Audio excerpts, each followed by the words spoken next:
This is Lucretia Mott. Anybody remember her, recognize her? She lived more than 200 years ago. She was born right after the Revolution, the American Revolution in 1790-ish, maybe 1793.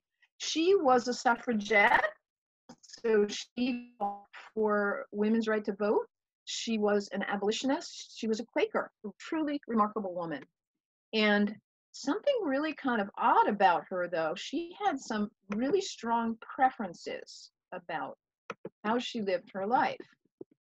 And, oops, went too far. She didn't wear cotton. She didn't buy cotton. And when she went out to shop, she would not buy rice or coffee or tea or tobacco or indigo. You know what that is? Indigo is the dye that makes like your blue jeans. It's a blue dye. She wouldn't wear indigo, but buy indigo or sugar from any of these that were grown in a place that used slaves. So she did what was called a boycott. So I want to talk about the cotton thing. So what do you think she wore? You just saw her there's a picture of her. So she wore silk and she wore wool. That's it. And linen. But cotton, wouldn't touch it. Would not use the stuff. Why? Why? Have you ever picked cotton? Anybody here picked cotton before? I can't see anybody. So if you did, you'll have to unmute yourself and tell us if you've picked cotton. You see these pokey things right here? Ouch. Ouch. Ouch. Ouch. It hurts to pick cotton. They're really pokey. You know, like if you try to pick a rose and you get, if you pick one of those, it's okay. But what if you had to pick cotton all day, day after day, day after day, day after day? Oops, I went to the wrong page. It jumped ahead. Sorry about that, folks. What happened? Where am I? Lost my document. There we go. This is what it was like picking cotton, dragging a bag behind you that weighed 70 pounds sometimes. Have you ever done anything that made you have to scrunch over for a while?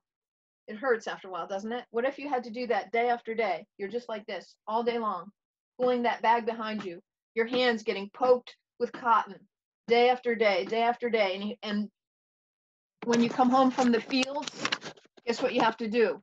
You have to take care of the wood and the food and everything else.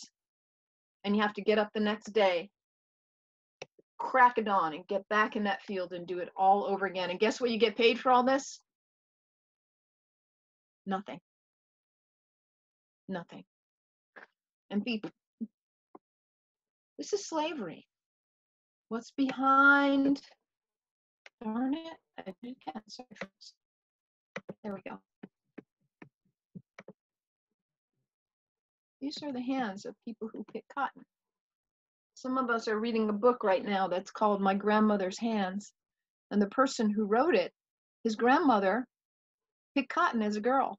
And her hands, rather than being soft and smooth and movable, slim, her hands, his grandmother's hands, were all swollen up from that ouch, poke, poke, poke, day after day after day after day from her childhood. You ever heard the expression, cotton picking hands? That's what it means. It means hands that have worked really, really hard. So what did Lucretia Mott do? Quaker. And her faith told her, no way. I have no idea of submitting tamely to injustice inflicted either on me or on a slave. I will oppose it with all the moral powers with which I am endowed. I am no advocate of passivity. So that's how she lived her life. Cotton. Behind cotton, there's a lot of pain. She could have just ignored it, because cotton, is, well, it's not very hot. It's going to be hot pretty soon. Do you want to be wearing wool in winter? I mean, in summer? Not very comfortable, is it? But she didn't care. She'd rather wear wool and be uncomfortable than wear cotton that had blood behind it, that had the suffering of people behind it. So Lucretia Mott, it's because she was a Quaker. She was a kind of a Christian. She stood really steady and strong. All around her, there were people who were saying, cotton's more comfortable. Just go with the cotton. Don't be so fussy. Not Lucretia. She stood really steady and strong in her conviction. And sugar, that was on the list. She wasn't gonna buy sugar because there's blood behind the sugar. Sugar grew on plantations, like the cotton plantation, sugar plantation. So what did she say to sugar? Nope. Guess what she did instead? Maple syrup. That was her choice. She went with maple syrup and wool instead of cotton and sugar. So how about you? How about us?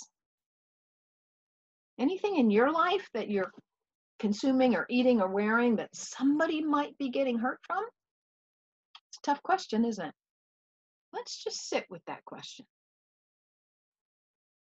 Anybody getting hurt from something that I'm doing or wearing, some convenience I have that's costing somebody?